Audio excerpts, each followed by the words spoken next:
Craft Brews and Casual Conversations, joined once again the guest who always is guesting. His name is Gough, and he is from Australia, and he is the man, the myth, the legend, CEO, writer, director, actor, voiceover guy for Beernuts Productions. How's it going? I'm very well, Drew, and yourself? You're feeling fit and firing? Something like that. Yeah. We're hanging in there, we're getting through it. You know, tomorrow's Friday, so we will be okay. It might be Friday for you already. I'm not sure. Well, it is, and the future happens, so you're okay. You'll get to Friday. Good. That's what we like to hear. You're here to talk about your latest film, A Day in the Life of a Personal Trainer, a movie or a film that you have kind of made before, but kind of not. Yes, yeah. Well, yes, I did. I did a version of this a little while ago. I think back in 2018. I'm going to say it might have been 2017. He was Anyway, 17. doesn't really matter. Well, 18. Well, okay, fair enough. I always liked the idea, and I knew it could be done properly and better. So I did it better. So I rewrote the script, and I added some new scenes and deleted some crappy ones, and got the actors in, and we punched out a hilarious take on the fitness industry and making fun of personal trainers mainly, but the fitness industry generally speaking. So this was actually the film after you released the first edition of it, if you will. That was the first time you came on this podcast. We did a long time, Yes. long time ago. It seems. Yes, indeed. I wasn't quite sure. I remember when I sent you the my email a week or two back. I'm like, I have done a version of this before, but it might have been before I met you. And you're like, no, it was the very first time we spoke. So Yeah. we've known each other for a long time. But yeah, I always knew it was a really, really cool idea. But see, back then it was sort of the first time I'd used a lot of locations and lots of actors, and there was just a lot of faults and a lot of problems and stuff like that. And so I always knew that it was it could be done better. So I decided a little while ago I got to rewrite the script and fix it up and make it something really good to be proud of and put it on the Beernuts Productions website for everybody to enjoy. So are you happier with this current version of it? Oh, yeah, 100%. It's a million times better. It's like night and day. There's no comparison. So Katie, who plays Jackie Cooper, the personal trainer, Mm-hmm. she was in the original and she was in this one because I tried to get the same people involved where I could. And she sent me an email after watching it and is like, "Oh my God, I'm so glad we redid this. This was the right thing to do. This is so much better, so much funnier." So yeah, she was really pumped. So yeah, I think that was all the vindication I needed. That because she knew the first one really well, being as she starred in the first one. So yeah, having her say to me, "No, this was absolutely the right thing to do, and you've come up with a much funnier, much better version of this," was very pleasing. Yeah, and I mean the story follows a personal trainer and kind of her escapades, if you will, of her daily routine, and involves a wide array of people. Um, I noticed too when watching this one, you kind of use a lot more wider range of shots. Like you have kind of like interior shots, you have transitional shots, you have shots in a ton of different locations. Kind of more, you kind of balance between actors a little bit more on those like mid shots and everything like that. Was that part of like the rewrite process, or were you just kind of like going with what felt good at the time? Yeah, well, that's how it sort of had to be done. So I don't, when I'm writing a script, I never think about how it's going to be shot. Like I think about, I always have the characters' voices in my head when I'm writing a script and seeing what they, making it sound good and making the characters sound good. But I'm not like sometimes I'll think of, oh, it'd be funny then if we cut to this shot for the comedy effect of something, but it's not usually forefront in my mind. So when then I come to pre-production, I'm sort of doing my shot list and getting everything sorted out. That's when I'm like, okay, well, this will work when we shoot it like this, and then it will be better if we shoot it like that. And so that's sort of how that works. But you are correct, and also because of the amount of locations that were required, and also the space that we had to work in, which sometimes the space was limited because obviously we film in a real life working gym. Hmm. So, and other venues and places that, real people are using. So we got to be a little bit careful on how we do things. So there was some restrictions that, with regards to filming, which didn't make it bad by any means. It just meant that we had to film things like in a certain way, and that's totally fine because at the end of the day, it is a mockumentary, so it's supposed to be a documentary style. So it's not meant to be Hollywood slick, because Hmm. like if you were following someone, like if we're following Drew throughout his day, you'd get the camera up and quickly film that bit. You wouldn't have time to set up a shot and tell Drew to say this and that. And so the feel that you're going for with a mockumentary like this is to make it as obviously as funny as possible, but to make it as real life as possible as well. Yeah, absolutely, and you did a good job of that, and yeah, you definitely noticed, and I'm assuming some of the people like in the beach. I noticed there was like some kids on the beach. I don't know if you paid those kids or if they were just a part of the action, but yeah, that was one of my questions. Was like using those public spaces, and I think we've talked about it a couple times before because you've done that before. But just like people kind of being like, "Oh, what are you doing?" Like poking their There's head in frame or something. absolutely, yeah. So there's a particular scene that happens in a bathroom stall Mm-hmm. in this particular film, and the old folks' home had let out the old folks on a day trip, and obviously it's a public toilet block, and it's in the middle of a very popular park, and I didn't know that there was going to be a day trip from the old folks' home to the park. And they're all camped outside the public toilet. Why they would be camped outside the public toilet, I don't know, but they were. So I just said to them, hey, listen, we're going to be shooting something for a movie in there. There's no need to worry. Everything's fine. Everything's cool. You just got to just chill out and we'll be gone in 2 minutes. No worries at all. So just ignore us and everything will be fine. And they're all very happy. Ha ha ha. Can we be in your movie? And blah, blah, blah. And then, and then they saw what we were doing. And I didn't look back, but Kale, the production assistant, did, and he said that they were none too impressed with our shenanigans. You warned But them. that that's just how it goes. But yeah, so you do have to be when using public places and stuff. You do have to obviously be mindful of those folks around you. Like you said, in the swimming enclosure and stuff, we made sure that they all knew what was going on and everybody was happy and everybody was fine. So there was no dramas with that because obviously when kids are involved, it's very different. But Mm-hmm. yeah, the it was very funny with the old folks outside the public bathroom. That was an interesting experience. Fair to say, I don't think they'll be jumping on the Beernuts Productions website anytime soon and downloading a copy. That's unfortunate. Old people have senses of humor too. They should liven up a little bit. Uh, Um, I couldn't agree more. Yes. um, one thing I know is about that swimming enclosure. There's just like a pelican chilling in there. Do they not give a shit about people in Australia? Or they're just one with the people?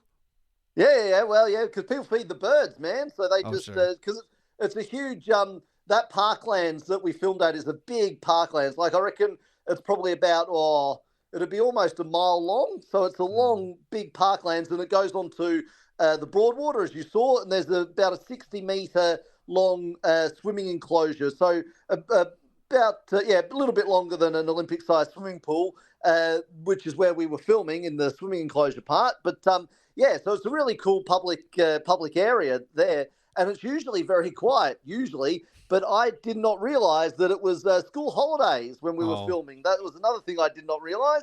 And so there was fucking people everywhere.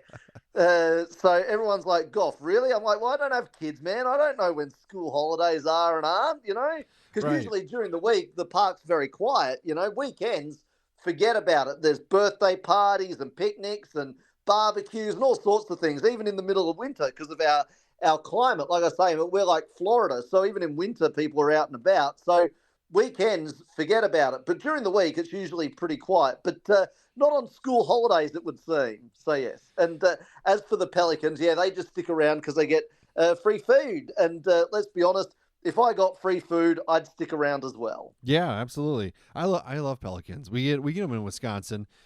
We have I saw one the other day in our disgusting lake that we have. It's pretty gross, but the pelicans were there, and they're And as I learned in primary school, their beaks can eat more than their bellies can. oh, interesting. Look at That's that. a rhyme. See, a pelican Oh beak yeah, can yeah. eat more than his belly can. See, Ah, I got it. I got it. I like it. Uh, I like it. you can So impress the kids at school with that one, Drew. yeah, something like that. Um, uh, so if you do you have personal experiences with personal trainers? Have you ever dealt with one? Well, I go to a gym and I love my exercise. And so, being at a gym for like over 10 years, I've seen personal trainers and how they conduct themselves. Mm. And some are great, don't misunderstand. Some are fantastic, but some are dickheads, let's be honest. And they deserve to be mocked. And the fitness industry in general, again, how some people carry themselves. I'm sure even if folks don't go to a gym, I'm sure they've been on Instagram or whatever it might have been, and they've seen the outrageous behaviour of some of these fitness folks and how they carry themselves. And I just thought the fitness industry, generally speaking, is a good industry to mock. And more importantly, if I'm going to mock the fitness industry, I needed a hook. And the hook is the obvious one of a personal trainer. So, like you said in the intro, following them from the moment they get up in the morning to the moment they go to bed at night. And then you get to see and you get to have fun with absolutely everything about them and the fitness industry itself. The one thing that I kind of liked about this character was you get to see behind the mask of what it is of a lot of personal trainers, because I do know some, some from high school, or that a person from high school turned into a influencer or personal trainer, whatever it may be, and like the thing about it that it drives me crazy, and you can call me a pessimist or negative, whatever, is nobody's that positive, nobody's that like happy. It's impossible, and they're No, just well, like, I get well, to yes. go do this. Nobody like. I get to work out. I get to get up early. Like, I don't get to sleep in because I'm grinding and this and this, and I go on trips, and people want to lick my body because I'm so swole or whatever it is. And it's no, you're not that happy. Like, something's going on. Are you suggesting that people don't offer to lick your body, just generally speaking, Drew? Unfortunately, not. Yeah. I don't get those requests. Well, yes.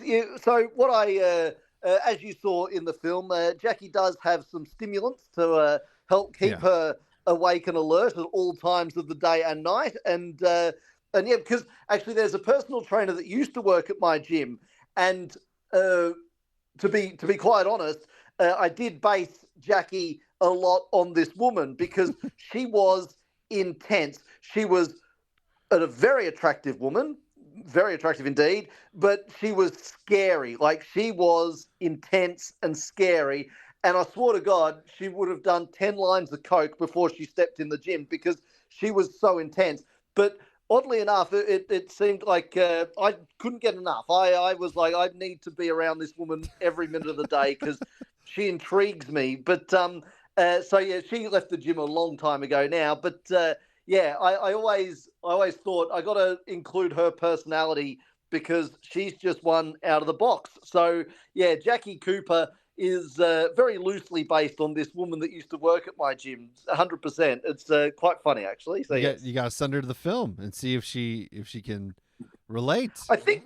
I think I'm friends with her on Facebook. I get a lot of actors and whatnot friend Sure. request me because I think they think I'm going to automatically put them in a movie if they friend request me. So I've got a lot of friends on Facebook, and I would say 99% of them I've never met them before in my life. But I'm pretty sure this personal trainer lady, I'm pretty sure I friended her at some point on Facebook, and she said yes. And so I think I'll be able to. Yes, I'm pretty sure I'll be able to send her a message via Facebook. It's not a bad suggestion at all. Exactly, Drew. I quite like it actually. That could be We might pretty might interesting. rekindle a friendship of some kind.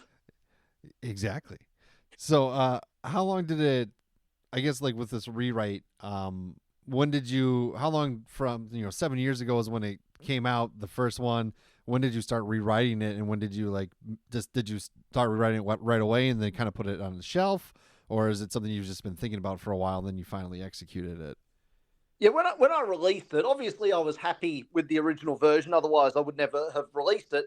But there was something inside me. It was just eating away at me for years and years and years, and I couldn't let it go. So I took it down off the website about 3, 4 years ago, Mm. and I thought, well, I'll rewrite it. So I rewrote the script, and then I just sort of left it. And I'm like, oh, I'll get to it eventually. And then I thought, well, I want to use the same actors where I can because that's only fair. I felt and especially because Katie was so good as Jackie, I'm like, I got to get her to do it again. So obviously, nobody's getting any younger, Mm-hmm. and Katie's still incredibly fit and in incredible shape because she is actually when she was younger, she was a pro athlete. So Mm. uh, she really enjoyed doing this role because she's.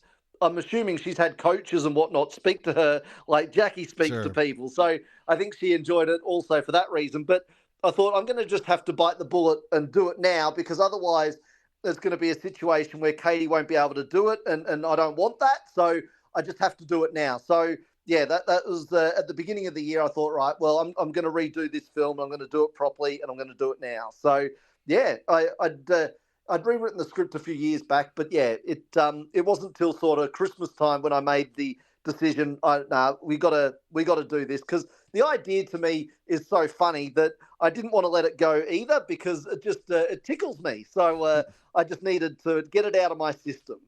Absolutely. With so this is one I don't think it's too often that you don't appear in the film. Your voice is in it. You do voiceover, you narrate. When you do that, so there's a little bit of the breaking of, I guess, the proverbial fourth wall in a sense that your voiceover is heard by the people in certain spots. They respond to what you're saying. Um, when you film that, I'm assuming you record your aspect in a studio somewhere, and then when you're filming it, how do they get the timing? Do you just like repeat what you're gonna say, and then they kind of wait, or is it just like wait, wait, wait, do it? No, it's sometimes it's timed because I record the voiceovers about 2 weeks in advance. Mm-hmm. But this time I didn't do that. This time I thought it would be because we needed so many pickup shots in regards to like when the voiceover's happening, you need to have 2 or 3 different shots of something happening underneath the voiceover. So I thought, well, what I'll do is what'll be easier. I'll just film more footage than what we actually need, and then I can just time it in with the Mm. edit. So when we get to the edit, I'll just go to the part where I speak and I'll just tee it up and so it'll fit perfectly like that. So that'll be fine. So that's what we did. So we filmed more footage than we actually required, which like as in time wise. So I would have a timer and I knew that the voiceover might go for 30 seconds, but I would always make them do whatever they were doing for 45 or 50 seconds to make sure I had plenty of room either side in case I needed it. So yeah, we Gotcha. just I just timed it out more in the edit than anything else. I found that to be easier. Awesome. And you do all your majority of your editing yourself, right? Yeah. So Scott and I do that together as a team. So I'm in there with him, and I tell him Wow. where I want the cuts and how I want it to be. And because it's a little bit visual, he Mm-hmm. does all of the actual cutting and pasting and chopping and all that sort of stuff for me. But yeah, I'm absolutely in there telling him how it needs to be put together. So yeah. Have you ever, or would you ever direct something that you didn't write? Well, yeah, I guess I would. I've never really thought about it. No one's ever asked me. But yeah, if someone came to me with a really good script and they had a plan in place and I dug it, I can't see why I would say no. So yeah, Mm. yeah. I just know like some people, like there's some directors out there that will only do, like I think like Tarantino. He's directed some things that he hasn't written, but a majority of what he does is stuff that he has written, and now he's directing and doing all that kind of stuff too. But I think of Kevin Smith, who I used to be a diehard fan of him. I've kind of fizzled out a little bit over the years because some of the stuff that he's put out is not the best. But um, uh, same thing where he directed Cop Out. This is like one of the only movies that he didn't write, and then he didn't like that process. He actually wasn't a big fan of it, so I was just curious.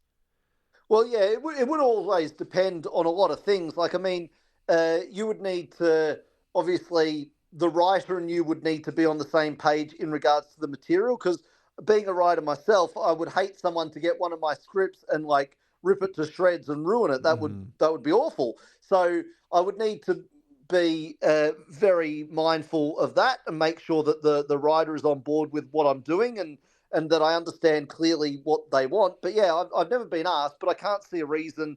If I'm into the project, I can't see a reason why I would say no. So yeah. Cool. Maybe one day you'll be making that Marvel flick or something like that. Who knows? They couldn't afford me. Right. Well, because I think you've mentioned it before. You're one of one of the only people in your area that's doing this type of creative work. Is that correct?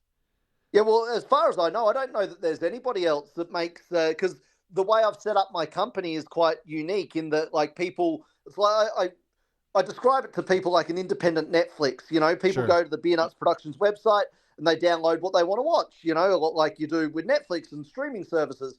And I can't think of anybody, any independent filmmakers that do what I do. I mean, people put their stuff on YouTube or whatever, but I can't think of anybody who's creating like solid half an hour movie like content like I do and putting it up for people to stream. I can't think of, there may be, I don't know. I haven't done a huge search, but as far as I'm aware, no one does that stuff. And it does cause me problems in that, like, when I'm casting a film at the moment, for example, and there's a new talent agency that's just opened up. So I sent the brief for the actors that I want. I've sent them the brief.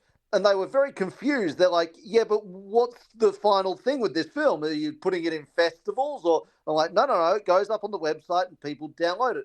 Yeah, but how does that work? I mean, what do you do? And like, it took a couple of explanations for them to kind of grasp exactly what I do. Because I guess it is a little bit different. Because most people would make a short film. The film usually goes for maybe 7 minutes. Mine go for more half an hour.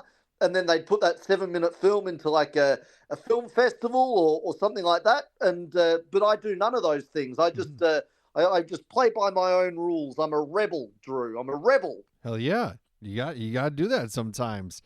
And I mean it's unique, especially I can't really think of a lot of things even over in America. I'm sure there might be something similar to that, but will that have? I think your format is pretty unique, and which is great. Well, yeah, the reason, and I'll be honest, how I actually got the idea was quite some time ago. So I reckon maybe so I released my first film in 2010, and I reckon about 2008, because I had Beernuts Productions going at 2006, and was trying to do things the traditional way, and it just wasn't happening. And so I changed my direction. But in about 2008. I wanted to watch some porn, Drew. Let's be honest. I wanted to I'm a man. That's what I wanted to do. But I didn't want to go and online and buy a DVD and the DVD arrive in 3 weeks' time. I wanted to jerk off now, not in 3 weeks' time. And so I was looking at, and sure enough, I found a website, and what they had done is they had split their 90-minute porno film into like 15-minute scenes, and you could just buy and download an individual scene. And of course, we're talking 2008, and so like downloading video was never something I'd ever heard of or seen before. I think YouTube only started in like 2006 or 2007, something like that. Right. So the concept of doing something like this was just completely new to it. So I thought, well, and again, like I'm not overly trustworthy of the internet. So I was like, is this for real? I'm not too sure, but you know what? I'll give it a go. So I paid, it was like something like, because it was cheap as, like it was something like $6. And so I was like, all right, so I'll download this thing, and it worked. And I was like, and then I thought to myself, well, if it's going to work for porn and like people are going to do this for that, then why wouldn't they do it for other forms of entertainment, right? Hey. So that's what gave me the initial idea to do it. So yeah. That's good. You draw inspiration at the most random of times, and it seems to be working out now. So great. You should reach out to that website and be like, thank you for your business model. I appreciate it. Yes, exactly right. Well, I just thought to myself, I'm walking home one day and I thought, well, if it's going to work for them, because I was thinking like back in 2008, I was struggling because nobody wanted to assist me with my projects because they're like, a blind dude making films. That's fucking ridiculous. We want nothing to do with it. So I'm like, well, how am I going to get these made? And then I was like, well, if I fund them myself, then I can make them myself. But then how am I going to release them and get the money and stuff like that? And I thought that's when I sort of put two and two together. I'm like, well, if I make them myself and then I distribute them myself and I get people to pay for the downloads like the porno people were doing, then it'll fund and it'll keep going like they do. So yeah, Mhm. it was kind of like a two things sort of combined to make that idea crystallize, as they say. Do you get like some notoriety where you're at? Do people when you're at the grocery store they go, "Hey, it's Gough." No, no, definitely not. No, there's none of that behaviour. Because I was having a chat to a guy who's been in one or two of my films, and he's been on my podcast as well, called Mick. And he always downloads my films, whether he's in them or not, because he enjoys my work. And he said, and he plays in a band, an Irish band. And I said to him, he always gives me feedback, and I like feedback because Mm. I was saying to him, it's very difficult for me because like when people might download my stuff, but I'll never see them or meet them or talk to them because they might be in Iceland or in bloody Wisconsin or wherever they might be. Mhm. You know, so I don't actually meet the people that download my stuff. So I don't get a lot of feedback through. And occasionally someone will send me an email or whatever. I downloaded this and this is what I thought and whatnot. But yeah, so I don't get a huge amount of feedback because it's a worldwide audience. That's the good Right. thing about the internet. And so I get downloads from Australia, sure, but like I get downloads from all over the world, which is a really cool thing. So Yeah, it yeah, is. there's but no, definitely not I don't have to hire any kind of security to keep the paparazzi at bay, nothing like that. Well, you can be considered Mr. Worldwide though, if everybody. That's exactly right. I'll put that on a business card. Yeah, I think Pitbull has that title, but you could take it. You're bald as well, so you might be able to slide under the radar with it. Yeah, No, I'm the new Pitbull. yeah, I think he's doing well. So like that'd be all right. That'd be right. But and so how's the world of beer treating you? You diving into any new drinks? You hitting the hooch, celebrating the release of the new films or anything like that? Well, yeah, no, I always enjoy a nice brew. You know that, Uh, Drew. What have I been? I went to my local pub is actually shut for 6 weeks because they're renovating. So oh, they used to. Gambling's massive in Australia. We mhm. love to gamble. We're nuts for gambling. It's an actual like how America are nuts for guns. We're nuts for gambling. Not all So Americans are nuts for guns, but yes. so so uh, most pubs in Australia have a TAB next to them. Now TAB is a gambling organisation, Hmm. so my local pub had one, but the people who ran it decided they wanted to go elsewhere, and the pub decided they didn't want to replace it with anybody else. So what they're doing is they're knocking down the wall that separated the TAB from the pub, and they're turning it into one big sports bar, which is very cool indeed. So but the part that isn't cool is that the pub's been closed for 6 weeks. So Yeah. yeah, it should reopen. I think it should reopen in a week or two. So I'll be back down there momentarily, no doubt about it.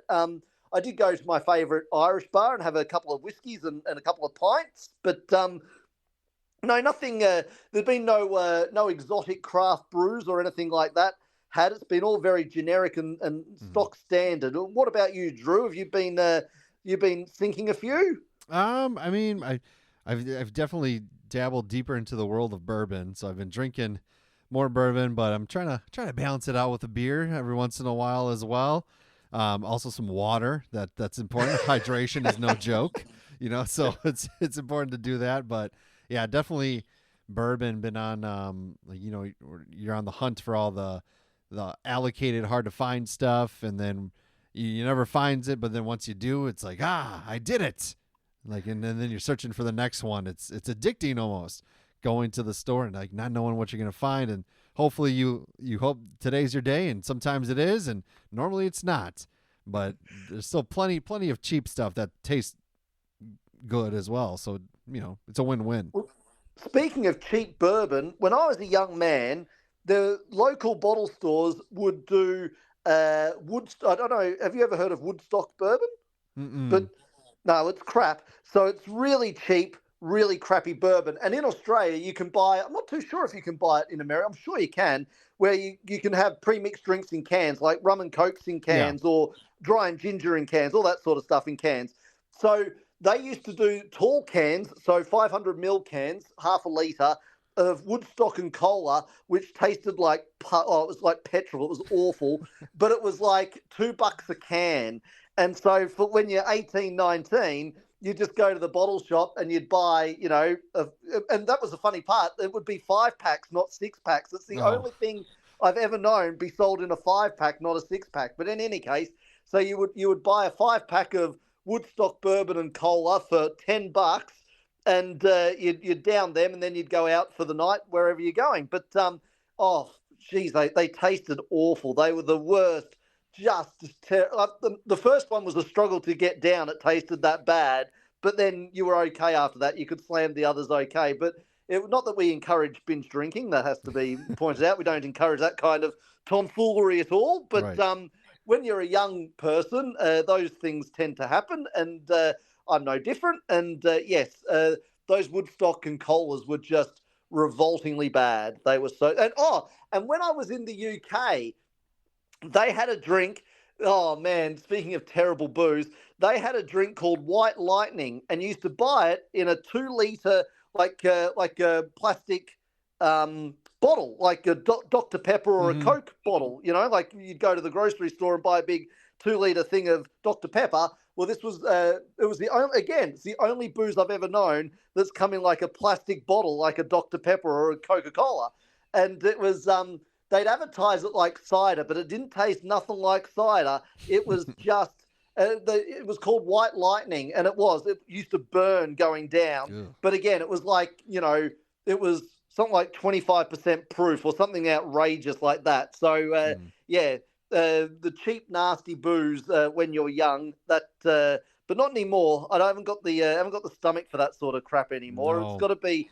That's why I like the Jameson's whiskey and stuff like that, And Australia are big for their rum. So we're quite famous because we've got a lot of sugar cane and a lot of sugar distilleries. Mm. They make the dark rum purely out of the sugar cane.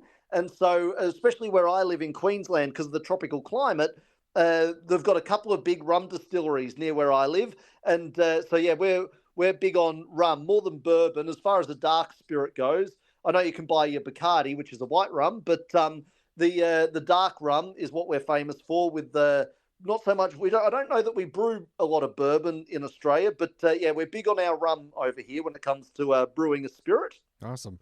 Yeah, I've enjoyed a good rum drink before. But yeah, bourbon's definitely, Kentucky is kind of where the sweet spot is. Various distilleries have really sought after stuff, but Wisconsin's got a lot of good distilleries as well. And they also produce a lot of good bourbon. Wisconsin every year, and it just happened again. They always release like a map of like the drunkest cities in America, and you have like these yellow spots for like dry counties. You have green for like mild, and then you get red for where there's a lot of heavy drinking, and then you get like purple where it's like everyone is drunk, and the entire state of Wisconsin is a shade of red or one step away from that purple mark. The whole state, I think in the top 10 drunkest cities in America, Wisconsin holds 7 of them. Like where we produce great beer, we produce good spirits and everything like that, but it's also a little bit of an embarrassment. It's like, come on, get your shit together. But at the same time, you try to join a beer pong tournament in Florida, when you show them your ID and it says you're from Wisconsin, they won't let you play. Well, isn't Tennessee also famous for bourbon, Tennessee bourbon, or am I mistaken? Yeah, Tennessee whiskey, yeah, Jack Daniels. Yeah, kind of those southern Midwestern states have a lot of good quality bourbon, good quality whiskey, and they have there's a thing called the Bourbon Trail. You drive through all these towns, all these states, and you can really hit the sweet spots. And then you can get like the hard to find stuff because you're going straight to the source. So that's on the list. I want to do that eventually one day, but In the meantime, I just go to Festival Foods or Walmart or a local liquor store to see what they got, and so far we're doing okay. Well, there's the famous street. So I did this when I was in Edinburgh in Scotland.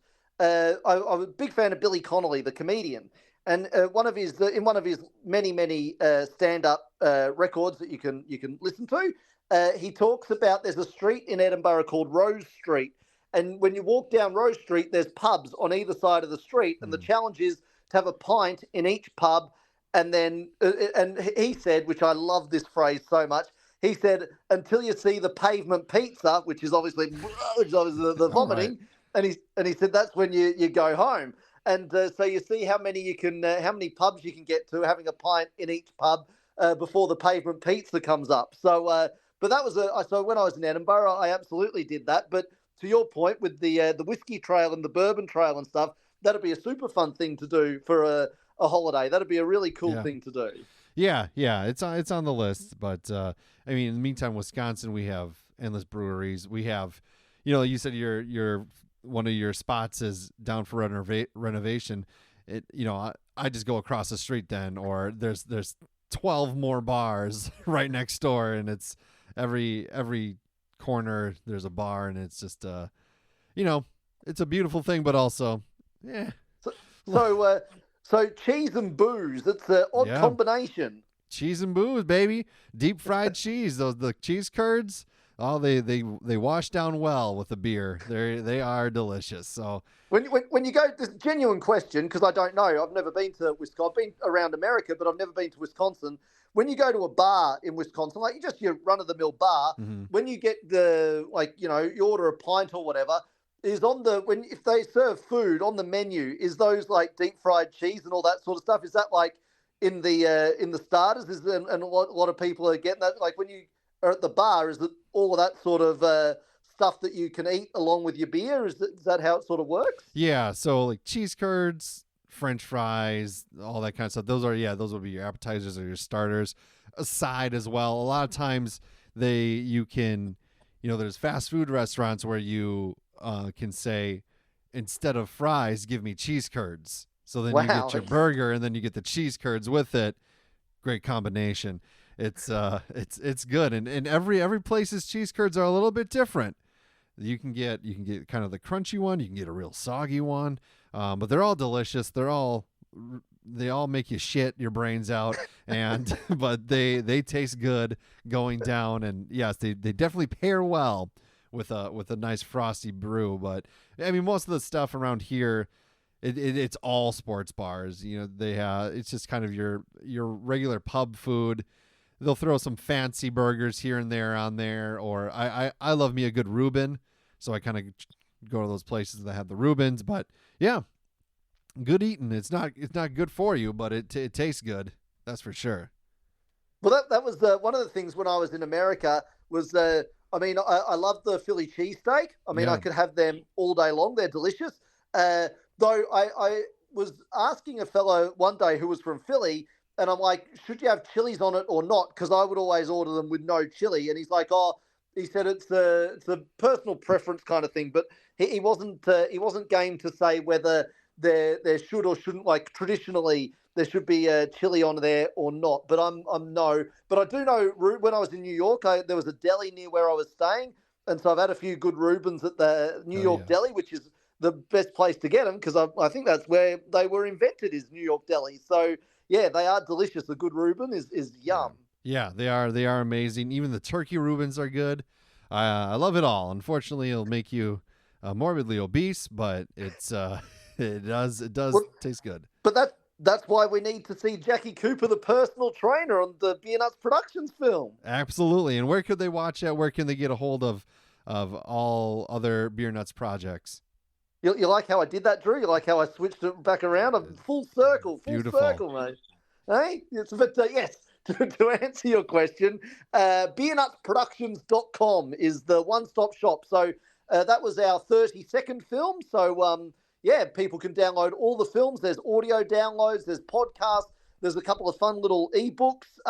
there's tons of stuff on there that people can download and enjoy no matter what. As long as you like a good laugh, then I'm the man for you, because there's all kinds of different stuff at beernutsproductions.com, and we're all over the socials. So YouTube, Facebook, Twitter or X or Instagram, whatever you got, we're on there. So just type in Beernuts Productions and we'll come up and enjoy the hilarious nonsense that we produce.